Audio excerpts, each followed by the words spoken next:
Hi everyone, my name is Monique and I've been living in my Buick Encore since September 1st, 2019.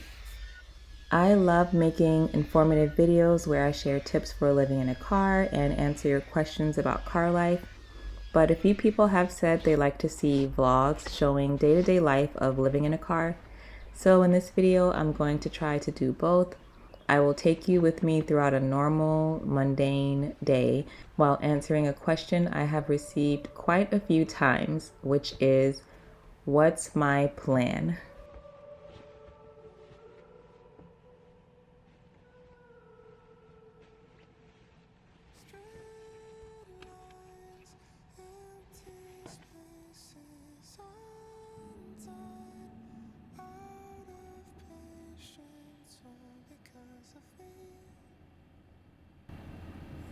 Not too many good orders coming in on the apps today.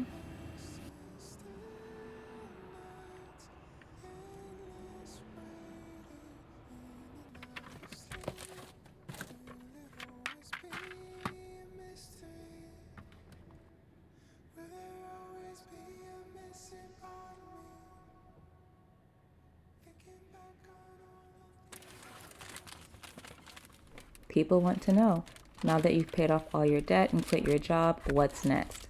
I've received comments saying that I'm no longer tied down to a job, so I should just move in with my long distance partner.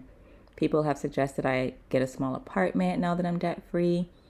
What's your timeline on living in your car? Don't you want more space? Are you just going to live in your car and do gig work? When will you start traveling? How long are Moosa and I going to be in a long distance relationship? How long before I find a place to call home? The truth is, I don't have a timeline and I don't have a concrete plan.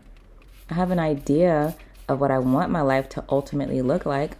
I have loose plans on what is needed for me to attain that life, but I absolutely do not have a time frame in which to achieve these goals.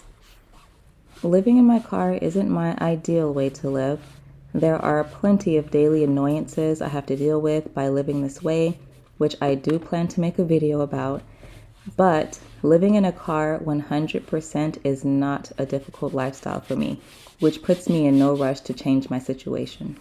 When answering the question about my timeline for one viewer, I told this person that my main goals were to become debt-free and quit working full-time. After that, I'm just winging it, which has felt really nice after coming from a life of having to plan out every single detail years in advance. This is the first time in my life when I don't have to adhere to a strict plan or time frame. This is the first time in my life I've been able to just float through my days like a flower petal drifting in the wind over a never-ending field. In a sense, I've become a drifter, a word that has always held slight shame from my experience. I scroll through YouTube and see so many videos on how to be that girl or the 12-week year. And at times, I find myself reverting back to the default programming that was installed in me from childhood, wanting, really needing a life purpose that is approved by society. What I'm doing now isn't approved by many. Even for some of the viewers of this channel, not moving in with my partner is weird, and for some, they not only don't understand it, they don't approve of the fact that I have a man and I choose to live in my car. Being different and breaking the rules only goes so far with people. We each have our limit when things just become a little too abnormal. Some are okay with living in a car if you're single, but if you're in a relationship, it's strange and they need more of a justifiable reason as to why two people would make this decision. I have to constantly remind myself that other people's limits are not mine. What's seen as abnormal for many doesn't have to be abnormal for me. I can create my own parameters and be confident in my choice. That's actually something I learned after posting my video about the Buick employee who made me cry. Several viewers of that video told me I was being ridiculous and said I should have been confident in my choice to live differently rather than being sensitive and insecure about it, feeling the need to explain my situation. I concurred and am still learning to apply this wisdom in many areas of my life.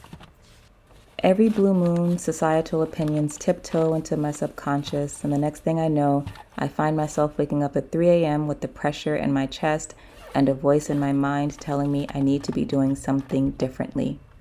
I need to be doing more. A new year is about to begin, and that means I have to get ready to make progress and reach new heights in one or more areas of my life. Eventually, I remind myself that I am constantly reaching milestones in my life. Allowing myself the freedom to not create a time frame for my achievements, despite this extremely forceful, yet uninspired and robotic desire to do so, is an achievement. Sleeping in another 2 hours, giving my body the rest it craves and needs, is an accomplishment. Implementing slow living into my life and putting myself first is a huge milestone. Because anyone who knows me knows that I have always put achievements and obligations before my desires, even before my sanity. So, for the next year or 5 years, who knows, you and I may not be able to physically see my accomplishments and milestones. To you all, it might look like I've accomplished nothing because outwardly, my life isn't much different. But I can assure you things are happening. I'm learning new things and conquering goals and fears. And honestly, even if time passes and nothing new transpires in my internal self or external world, so be it.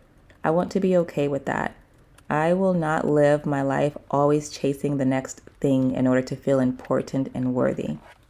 So right now, at the time of making this video, I'm just saving my money, living my life, and figuring things out with the most supportive life partner to have ever existed. We are making our way to our destination in our own time. And that's our loose plan for the near future.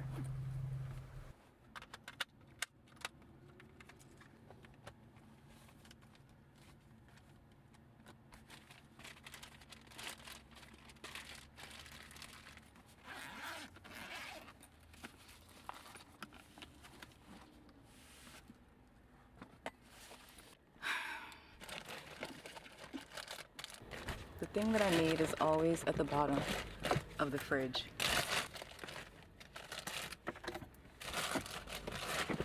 Oh my gosh, this is annoying. Where? All of that for olives. I really want olives on my salad for dinner.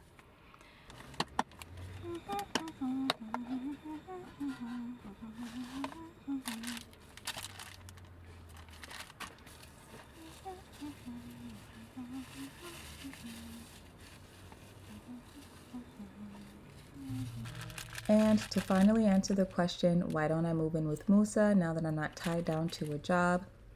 The answer is because Moosa is a nomad himself. His current lifestyle forces him to move at a moment's notice. Just earlier this year, he found out he'd have to move somewhere he'd never been before, and he had very little time to prepare once he was notified. With all that I have going on in my life right now, which I will eventually share with you all, it would be very inconvenient for me to have to move every time he moves. When Moosa and I met, we both discussed our goals and what we want to accomplish in life. We both agreed to be long distance until we feel the time is right to live together. And neither of us has a problem with our current situation. I actually just got back from a short trip and he and I got to spend time together. It was so nice. We also talk every single day.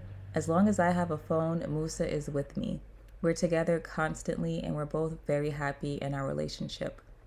While he continues to work hard and accomplish his goals, I'll be over here doing my thing, continuing to save money and preparing to do a little more traveling in my car. So I hope that answers your question as to why I don't live with Moosa. Also, we're not following any timelines in our relationship and have no set date as to when we will live together.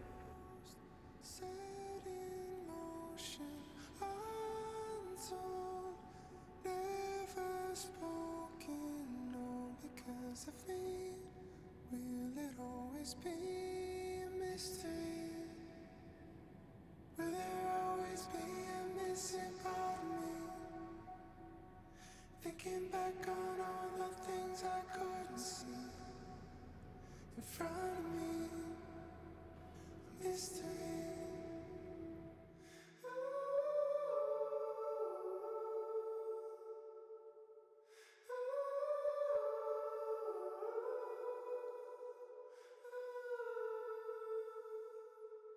Mystery.